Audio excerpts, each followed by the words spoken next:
And we're back. Game number 2 of Alliance versus Na'Vi, ready to kick off. And Alliance, well, they hung around in game 1, and Na'Vi just dominated the vast majority of that match and really looked good. The problem is, whenever you saw their lineup, it was a very, very well-drafted lineup from them, but it did have a couple of exploitable weaknesses, and Alliance just a little bit ahead of the game, knowing how they like to run, that sort of thing. And in the end, the mobility of Io and Tiny, just too much for them to overcome, especially once Loda found his farm and finished up at just about exactly double that of the highest farming hero on all of Na'Vi. This time around, though, Na'Vi leading over the very strong pick in the Ember Spirit, Bad Rider, and Dazzle, the return picks from Alliance. And to break down this draft and the rest of the games, of course, finally we got him back on the line, and actually he wasn't muted whenever we finally got him back on, so those who were sticking around during the downtime heard him say, "Hey man, Skype broke." Don't know why. Sometimes that happens. Welcome in to Tralf Dota. And I knew you were still in that game, by the way. I knew you were still there because I could see your camera on the mini-map, and I actually tried to queue off of it a time or two. Like if I saw you looking at something, I'd be like, huh, if he has something that he's looking at, it's probably something I should talk about. Yeah, I was still watching some of it. Most of it was me trying to figure out if there was something in Skype I could mess with, but I don't know. Skype, just faulty program. I'm going to just blame it on that. Yeah, how about that? So, but as far as last game, the few things I will comment on is the beginning game. Like EGM suffered so much to Puck. Funnick was playing so well, and EGM was just kind of feeding in the beginning, but man, he was like such a difference maker when it kind of came to the mid to late game, because he made it, well, basically him and the other supports and just the rest of the cast made Loda just unstoppable and completely unkillable. I mean, it was the first push up there when he was just beating all the racks with Wisp connected to him, and Sniper did no damage whatsoever to him, just pounding on auto attacks. And he was attacking fast too, because he had Mjolnir and Mask of Madness. And yeah, just the Wisp made him so invulnerable. Not to mention when a Wisp got low, you got heals from Dazzle. When other people got low, Dazzle was healing them. Wisp was tethering up with them, healing them as well. So it was just a really nice balanced lineup once they finally made it into the mid game, and then finally Loda just started crushing them with the amount of farm he had in the cast to support him. So nicely played. I really like the pickup of the BKB on Loda, and I talked about it a little bit during the match. It's not like it's a super rarity to see that or something, but Tinies that are playing that one position carry who just want to get so huge that they can cleave an entire team with 2 or 3 shots, they'll try to skip that if they can, especially when you're up against, say, a physical damage dealer like a Sniper. He already had up the Assault Cuirass. So it wasn't as if that was the big issue. It's just, there were so many ways for him to be dealt with in regards to lockdown, especially once Funnick got up his Scythe of Ice. And that BKB really did change things in the way that Na'Vi had to play it out. And to tell you the truth, it's easy to do a little backseat Dotaing and such, but whenever you look at where Dindy was in his item progression, he ended up getting the Blink Dagger. He did some cute things with it. I don't know that I saw any moment where it absolutely, completely saved him in a situation that could have turned the game around, but he was beginning to build damage as things started to get a little bit out of control. He picked up his Demon Edge and all that. You can't help but wonder if that would have looked a little bit differently if he had opted away from the Blink and tucked that away instead to, say, a Crystallis and then gone straight for a Daedalus, which I think he would have had up by the time that what ended up being game-deciding engagement came out, and that would have potentially been a nice answer in terms of just damage output and being able to bring the heroes down for Alliance. But in the end, I think it came down to just the brawling potential of a Centaur plus a Tiny was just too hard for a lineup like Na'Vi overcame, especially when you had good play out of S4 as well in the Invoker. He was actually really far ahead in his item progression compared to where we had seen him usually end up playing on that Quas Wex, as we've gotten to see it a few times now. And he was usually a little slow, would end up down near the bottom of the net worth charts, but had the Scythe of Ice up in a good time, and his Tornadoes, the way he plays that kind of the control Invoker, really is just something that has to be accounted for. Na'Vi were very well aware of it, banned it out here. But looking at what we already see, Alliance staying pretty open-ended. Bad Rider and Dazzle already out for them, while Na'Vi very strong in their 2 picks. 2 heroes we saw banned in the first phase during Game 1's pick ban, the Ember Spirit and the Ancient Apparition. Yeah, that's a really good point. I was going to say that too. They were both banned out by Alliance, and specifically the AA, because Na'Vi really likes to run the AA, but then again, which team in this metagame does not? Right. I mean, this hero is so dang good. It's pretty good against healers. Against Dazzle, obviously can't heal too much if you get an Ag Scepter up onto AA. The Grave can be effective, but to an extent. And then Ember, Ember needs no introduction in this metagame. This hero is just good all around. I see Na'Vi more than not play him as a 1 though with Havost. Right. We also have seen Dendi play it too in mid. I think it just goes with, you know, what Puppy decides is going to be a stronger one position, who he wants mid, that sort of thing. Yeah, I agree with you. I mean, Dindy certainly can play it. And, it all comes down to what the overall game plan happens to be. If you just want the hero to be as out of control as quickly as possible, if you're running a gank-oriented lineup, which you obviously can do with an Ancient Apparition, that's just, another one of those reasons that the AA is so popular. He's very strong, has great laning abilities. Chilling Touch in and of itself makes it very difficult to lane against him, even if you yourself have a very strong tri-lane. Has global presence, is able to work with a push lineup, able to work in counter push, is able to work in pure team fight, and is even able to work as a ganker. In fact, I'm not saying we're going to see it this time around, but it's always out there just because I've seen Dindy dominate on a mid-ancient apparition before. When I say dominate, I mean like dagging up at 12 minutes, dominate. So it's always an option. It's one of those heroes that can just do so damn much. Hell, you can run him off lane if you really want to, especially if you're cute, and do stuff like Demon does, where he'll take a Quelling Blade and cut paths in the trees and such. But that's neither here nor there. We will have another very strong AoE teamfight hero. I really like the way that Sand King works with Ancient Apparition, especially in the early levels. Yeah, I just am a big fan of Sand King in general. The only problem with Sand King is if you don't have a good laner with him in the beginning, because then he starts to struggle. He's not very strong from like levels 1 till 3 or 4, and he needs boots really early on. Although we have seen some teams actually run him and just gone greedy with him level 1, where they'll just get boots up onto him and have the other support hero just buy all the support items. We've also seen this on heroes like Rasta. People will do that with Rasta a lot because they understand that with the boots they actually become a lot more effective. Whereas without the boots they're kind of useless until they get the boots. So, but aside from that point, once Sand King gets past that hump of the early game and starts getting some, maybe mana boots or a very, very fast blink, some good levels, it's like one of the best supports in the entire game. Really is. Just the stun is so strong. I've talked about this a lot. Doom picked up here in the 4th position for Na'Vi. Yep. And I feel the exact same way. It's hard, like in terms of like personal preference. Sand King is at least the top 3 hero for me to play. I think he's so fun. He works so well. You can do a lot of creative stuff with him. Working with Ancient Apparition in lane, especially if you want to try to be aggressive, is very effective.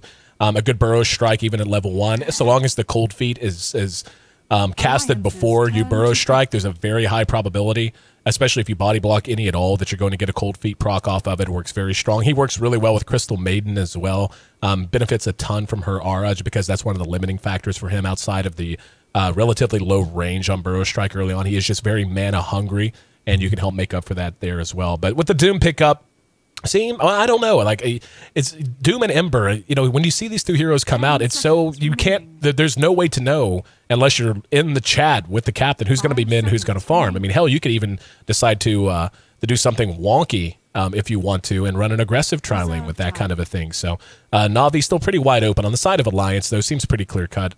Puck likely to be played by S4 in mid with Bulldog on the bat, and then still looking for Loda's carry here in final position to go with the Bane and the Dazzle.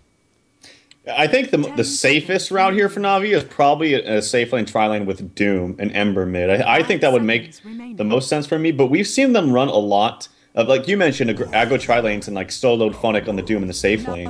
And actually OD is picked up here, and Havos is playing this. Okay, so we saw them do this once before. It's gonna be Funnick on Ember Spirit. He's gonna be playing in the off lane. Very interesting. And then also the Morphling pickup here for Alliance. Again, we talked about how unfortunately we didn't catch the game earlier between Alliance and Na'Vi for Dream League, but it seemed that, so I hear, Loda did amazing things on Morphling that game, so he's picking it up here again. Yep, and it will actually be Funnick, like you said, on the Ember Spirit, looking to do something in the off lane, and Havost on the Doom. And that makes me wonder, I mean, when you look at how this is going to go, again, it seems fairly clear-cut who's going to be up against who.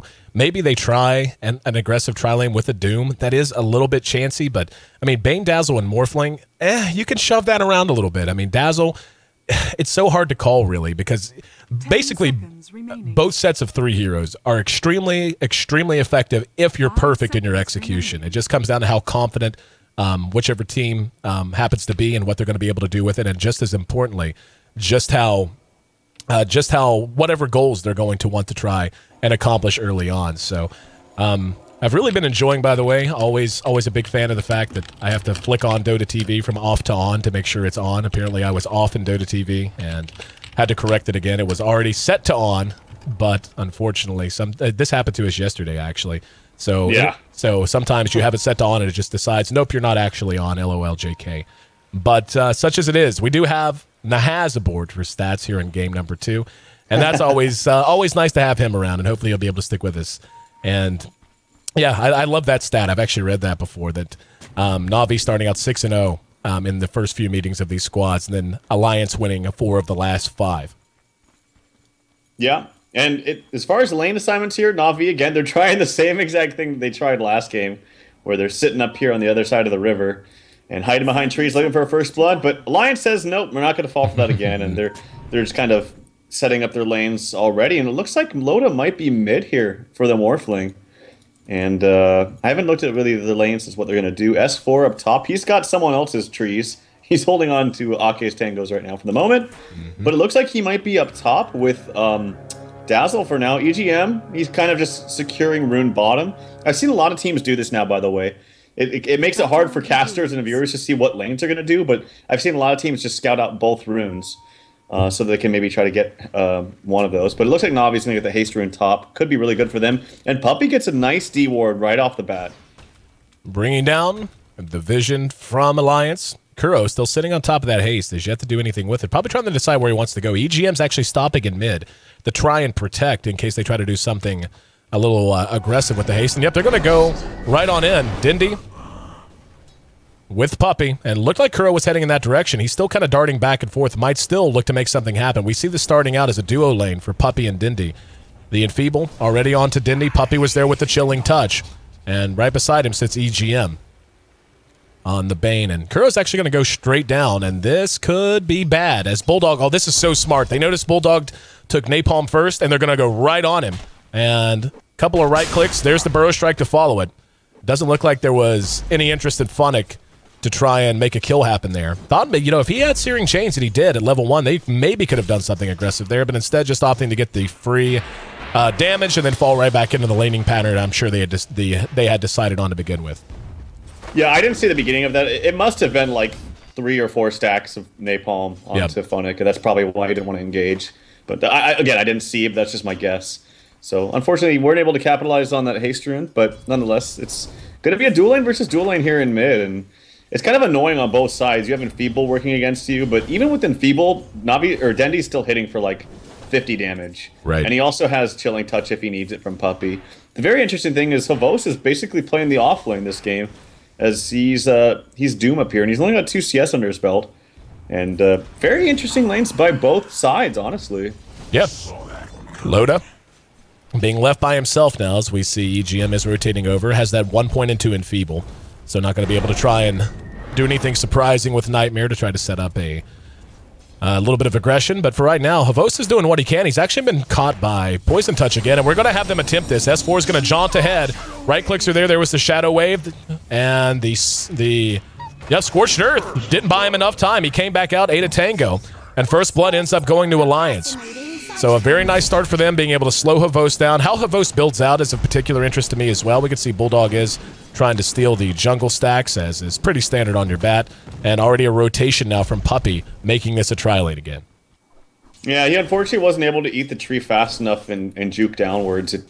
Sometimes you can get caught up where, like, if you click too far into the tree line before you eat the tree, it'll move your hero outwards. And unfortunately, that's what happened for him. So nice First Blood there for Alliance.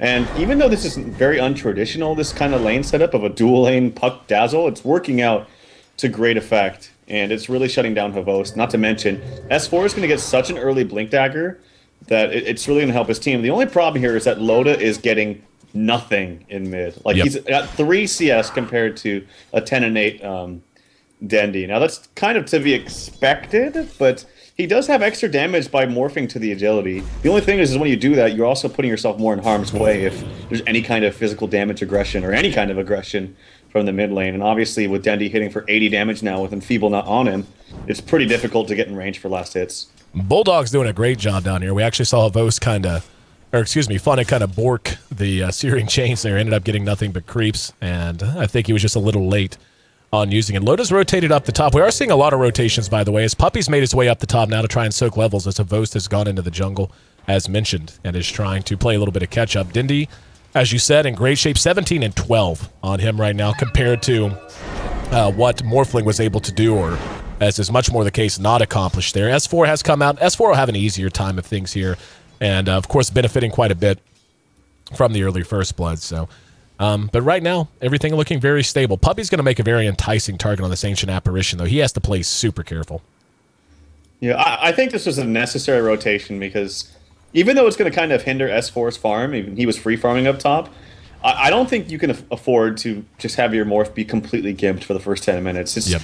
He actually doesn't come back that well. He needs his early farm, and he needs to, not necessarily snowball, but he just can't do horribly, like absolutely horribly in the beginning. The only problem, though, like I said, is that this is going to hinder S4's farm a little bit. And Dendy, he's going to love an intelligence versus intelligence matchup because look at his damage. And also with the aura by him, he's hitting for 100 damage right now by himself. Puppy has made his way back to mid. And as you mentioned, yeah, Dindy not going to have any problem bullying S4 around. S4, though, I think is off to a good enough start. I mean, hell, he's got Tread's talisman up at 5 minutes in and some branches, so he's not in bad shape at all. Looks like Ake might be making his way over to lend a little bit of assistance. Dindy sitting at about 3/4 health. They do have Bulldog into the jungle now. He has abandoned that bottom lane entirely, just not liking the aggressive potential that's there, and knowing that not only is Kuro there, but Puppy had gone missing, and you can find yourself in some very bad situations very quickly like that if you're not careful. But both teams just playing very defensive. We can actually see Na'Vi has all 5 now in the bottom right corner of the map, while Loda is left to free farm at top. So I think that's a good call, the fact that they're not trying to do anything to Loda here at the first 5 minutes. You know, he did start out slow, but he is going to make up a ton of ground now, having this lane totally to himself. I don't think there's any way that you can be. Dropped on S4. And here comes Ake, though. There's Kuro jumping in to try and disjoint this. S4 is going to go for it. Will end up surviving because of the Shadow Wave. Cold Feet onto Ake. And S4, Puppy's right there with him. Got off an auto attack. They need one more, but not going to find it. The Grave expired. Dindy and S4 both make it away with less than 1/10 of their HP. Dindy maybe a little bit more than that, but not much. So early aggressive attempts to just look at the top. You can see how low everyone seems to be right now, especially on the side of Na'Vi. They don't have a full health bar between 3 heroes. So close on both sides, man. So freaking close. If he had one more extra Astral from Dendy, I think he would have easily got that kill onto S4. So, nonetheless, though, if you're looking at just last hits, I mean, Funnick is just owning right now. He's 37 and 21. Pretty much unmitigated free farm. Had a little bit of trouble with the very first wave, but now he's completely fine. And even though Loda, yeah, he's trailing behind, but he was, like I said, he had 3 CS in like 4 minutes. So at least he's now finally getting something. Bat, gone to the jungle, had some stacks to work with. So I think this passive play, even though Funnick's getting complete free farm, is now helping Alliance a little bit because of the first initial lane assignments with Morphling mid. As long as they can keep this, I think, a little bit passive, they'll be okay in the mid game. They just need time for Morphling to get online. Yep. A lot of this is going to come down, I think, to Havost and what he's able to do in these team fights once he does begin to come out. I expect this to be an early Blink Dagger game for him. They're really going to need it. They have good initiation, don't get me wrong. Ember Spirit is great if he can land a couple of Searing Chains. They're going to have the follow-up from Sand King.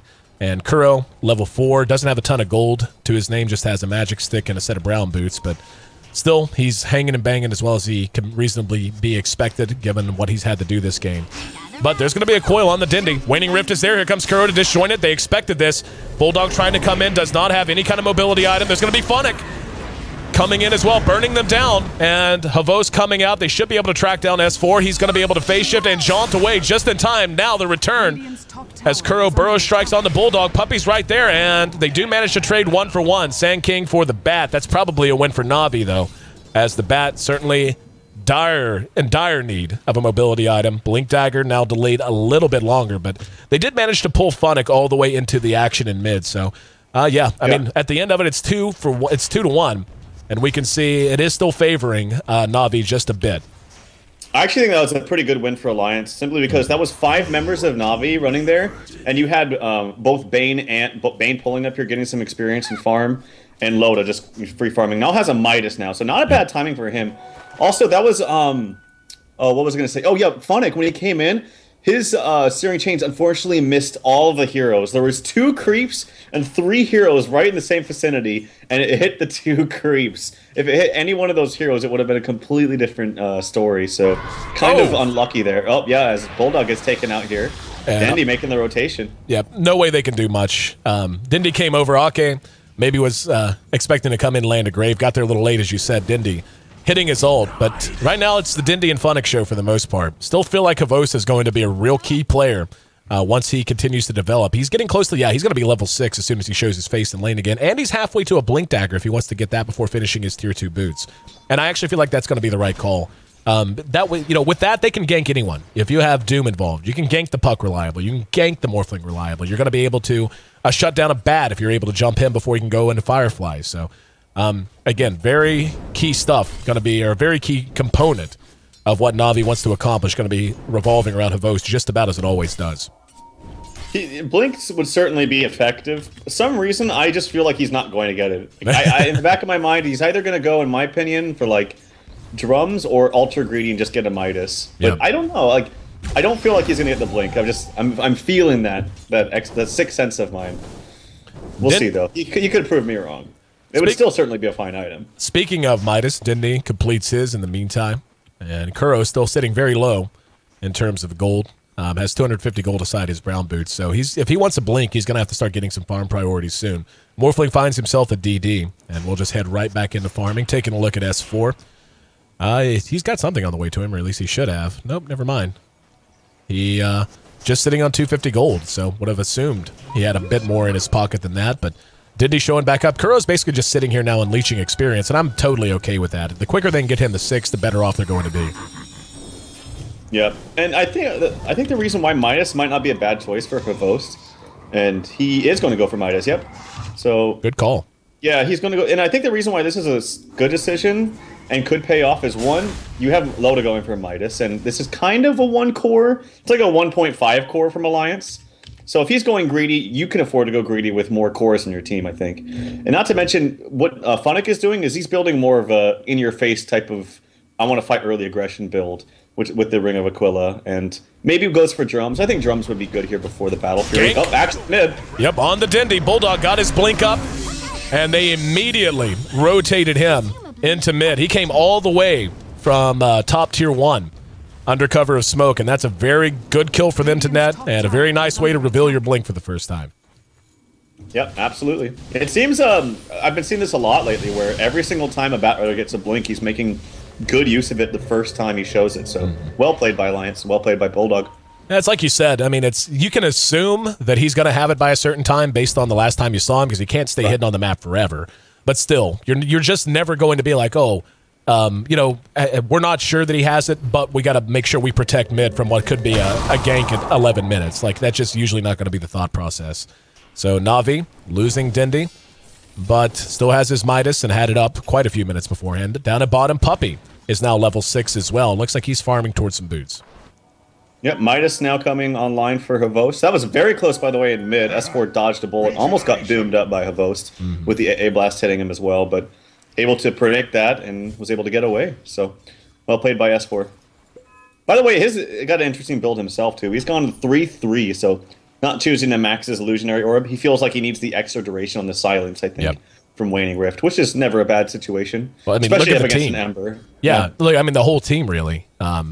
They're going to benefit quite a lot from that, especially because they're going to be relying on him as their primary form of AoE initiation. I mean, obviously the Bat's going to single out a primary target, but it becomes even easier for that Bat to get on that target if you have a nice silence. Funnick's going to get eyes on EGM here in top lane. Nightmare will buy him a little bit of time. There's actually a stomp from the Centaur, a little bit of out of range to catch the Ember, but he will be able to take the farm. Here comes an AA ultimate. Crossing the map, and Loda will be able to barely scoot out of it. He and EGM sniffed it out, I do believe. Yep. And Funnick, yep, he's going to go for the drum, so I really like this build. I mean, this is pretty much standard, so it's not like, oh, called it. Like, this is like the best. Up at bottom, lasso on the Puppy. Ake's right there with him. Havos is just beside where that took place as well, just out of range. He's actually jungling it up, and ended up using Devour and then retreating, but nice pick for Alliance once again, and they're slowly beginning to get things going in their favor. We can see Na'Vi does maintain a gold lead. The experience is actually dipping back in their favor as well, so Alliance not even getting it going in their way. Oh, Funnick going to be caught with the Fiend's Grip. Here comes Kuro, disjoints it. There's an immediate TPN. Funnick going to go for the kill and will get it, but there's the coil. Got Funnick and Kuro. Kuro's going to go for the epicenter, though, and here it comes. Loda eating most of that damage. Unfortunately, not enough to bring him down. AA ultimate's on the mark, though. And Puppy may end up with a double kill off of this. There's the phase shift, and it does end up shattering one. Loda. Whoa, graved. I don't know that they needed it, but still a nice play from Ake to put himself in a position in case it was. What a shot from Puppy. Yeah, fantastic job by him. That's a really good AA ulti. That was one thing I didn't even think about here as the Morphling was last picked, is generally you don't see Morphlings picked into AA. As this might not, it almost killed him right there, but this will probably come into play later in the game. If you hit those AA ultis, it really kind of reduces the effectiveness of Morphling as a hero in general. So we'll have to wait and see if that comes into play later. Another one on the way. And Puppy's just playing the role of long-range artillery. That will barely miss Ake. Havos was running forward to try and maybe get the Doom off, and they did have Kuro to the south if they needed to try and catch him as he retreated back, but not being shy about it at all. Funnick has shown his face once again, though, and Ake not liking the way this feels. Pulls all the way back to the tier 2. He's got S4 on the way, but this could be the makings of an engagement if they get eyes on each other. Ake turned around just before he would have gotten in range of Funnick, and he's going to go ahead and head back to south. Puppy, in the meantime, just continuing to do what he can, and, you know, just find what XP and gold he can. Oh, Ake, right into Funnick, and may grave himself just to try and buy time. There it is. He actually missed with the Searing Chains, and there will be no reaction, though. He's just going to end up dead. And the bat illusion comes out to maybe try and scare him to death, but not even necessary. There's going to be a nightmare on the Kuro. EGM will be caught with the Searing Chains that time, and here he comes right back out. Burrow strike. Havos is behind him to suck up some assist gold, if nothing else. But Na'Vi getting the job done. They take the kill lead 6-5 and just finding free ones out in the jungle. Yeah, I don't know why EGM just didn't run away.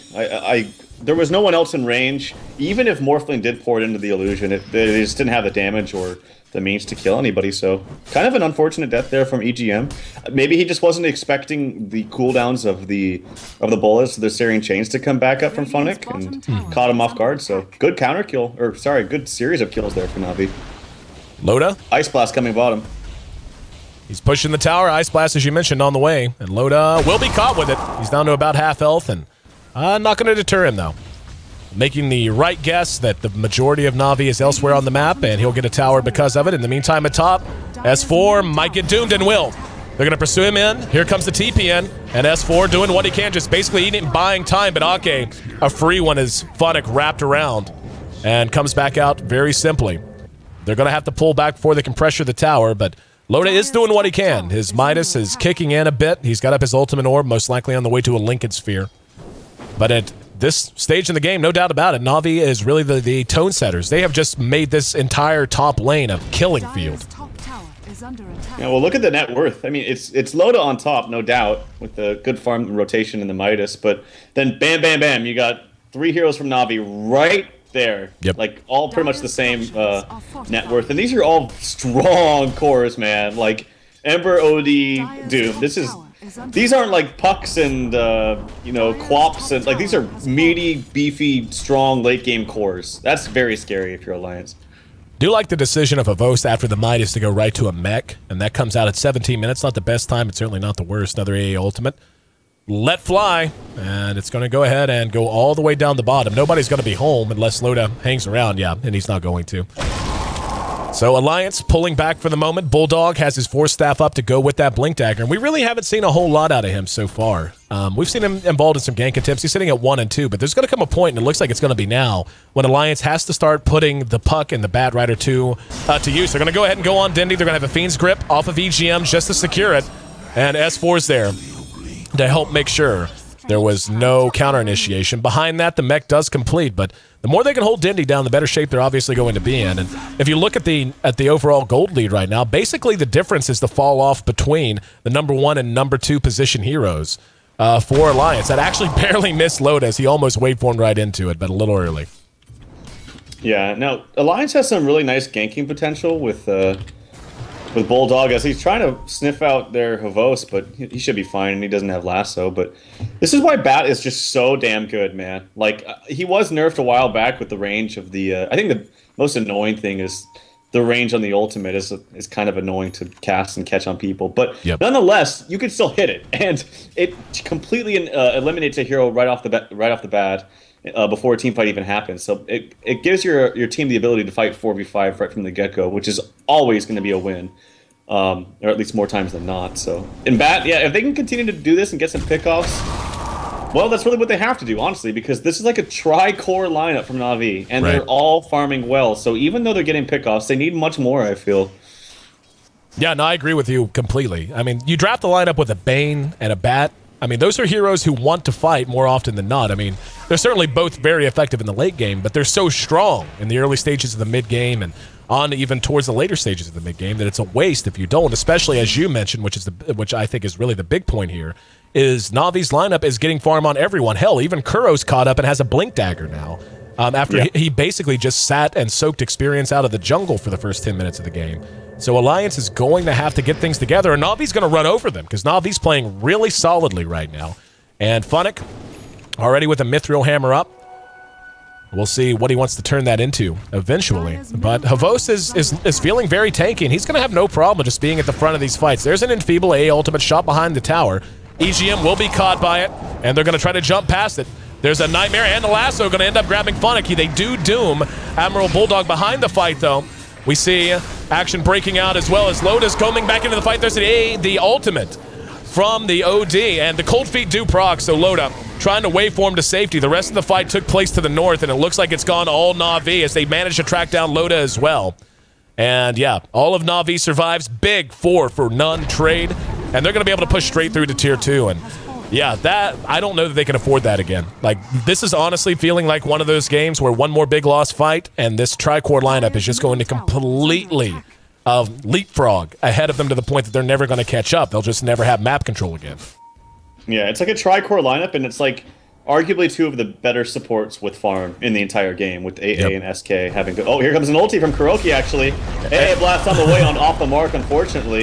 And a nice defensive sweep, not able to keep him alive. The Grave, unfortunately, wasn't able to get cast there from Ake. Some kind of disjoining weird things happening. It can be difficult. Back in. Didn't see if he had Lasso ready. Will be a Deso build on the Ember. Thought that might be the case. Was curious, though. Usually you'll see other items come out first. There's a Burrow from Kuro that'll help buy some time. Burrow from Kuro, that's clever. Bought time for Puppy to get away using the Urn Charge now. There's going to be an Imprison to try to disjoint things. Just heard a Lasso. That's going to be onto Kuro, who went to the high ground. They're going to end up losing EGM, and now Bulldog bit off more than he can chew as they try to chase him into the jungle. Urn Charge is there. A ultimate shot out in front. Didn't even need it. Funnick walks away with a double kill. They're losing way too much and getting nothing out of it. Maybe some space for Loda to farm, I guess, but still lacking his Lincolns even at this point. Overall net worth-wise, he's now fallen behind 2 of the cores from Na'Vi, and Dendy's right there with him. And honestly, S4's Puck is very slow in his own item progression. He's just now level 11. This is just feeling like Na'Vi may just run away with this in the next 10 minutes.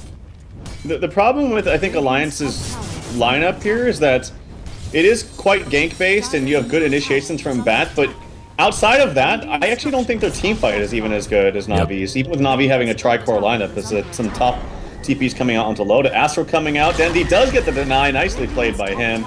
Loda, he's running array. He should be fine. But yeah, and also the other problem is, okay, I don't think the team fight's necessarily as strong on Alliance as Na'Vi's.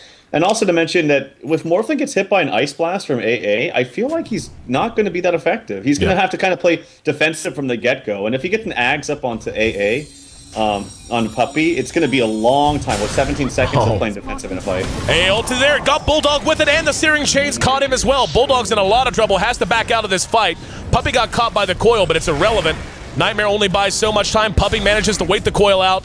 Grave will buy EGM a little time. Loda's going to come in to try to clean it up, but they're losing so much behind it, and Loda can't do anything. Chains lock him down. He will have to replicate away, but not very far. He only replicated 2 or 3 feet behind the tower, and honestly, that's what I was talking about. That might be the break your back moment. Loda did get the Lincolns up, but just look at this skyrocket.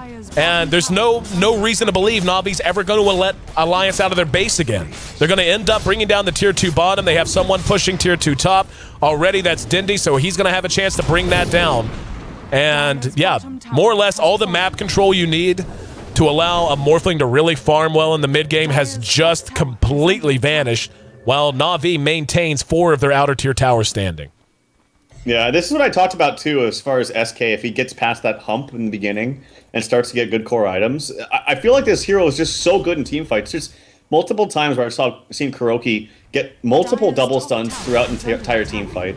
And he didn't get his ulti off, unfortunately. He tried to stun and then ulti, but it got canceled. But that's not the important thing here. Like, if you need the damage, they don't really need the damage. They have tons of damage from all the other heroes. Right. And also wanted to say, too, that, like, I know that a lot of carry players, specifically, like, some of the Chinese ones, like Burning, for example, get a lot of credit for, you know, just out farming and farming massively, and it's so crazy how much they farm. But honestly, no one has impressed me more with their farming capabilities than Havos. Oh, for sure, man. This guy farms so freaking fast, man. Like, in every game I watch him, in any scenario, this game he was off lane Doom, died, gave up, I don't know if it was first blood, but he died, then had to rotate to the jungles. Jungle Doom is not exactly the fastest farming jungle in the world.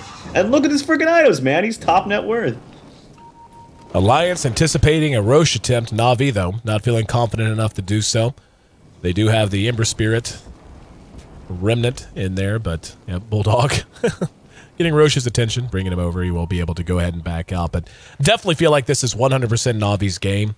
Na'Vi led in game 1, don't get me wrong, but you just knew based on what Alliance had drafted, they had ways to avoid fights, ways to force retreats that would not strategically benefit Na'Vi. This time around, hell, there's a Scepter up right now on Kuro. That's how far ahead he is. He's not only going to be tanky, he's going to have a lot more damage, and you factor that in with an AA Ice Blast, and it's just huge. And in the meantime, I mean, Loda's not slouching per se. He's just now behind all 3 cores of Na'Vi.